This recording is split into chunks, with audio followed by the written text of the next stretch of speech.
Hello, I'm Tony Burgess and my wife Gwen Burgess. We farm here in Trawsgoed. Our business is called Birchgrove Eggs and we produce free-range eggs.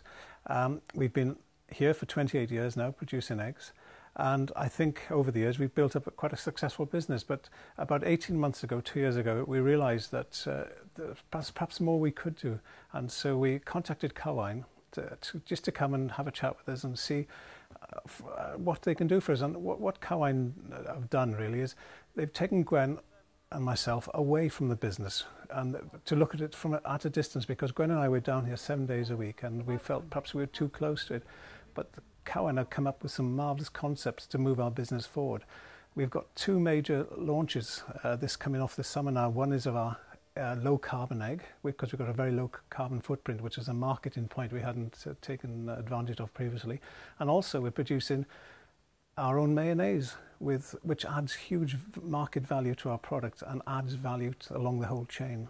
With these new concepts and these new developments, it's actually given us a sort of competitive edge as well, because it's a highly competitive market out there. And what I envisage over the next 3-5 years is taking on more employees again and possibly easing the workload of Gwen and myself by making the business even more successful. And I'd like Birchgrove Eggs to be the #1 brand in Wales. That's my ambition for the future. Oh, who'd work in an office, eh? Exactly. Who'd work in an office?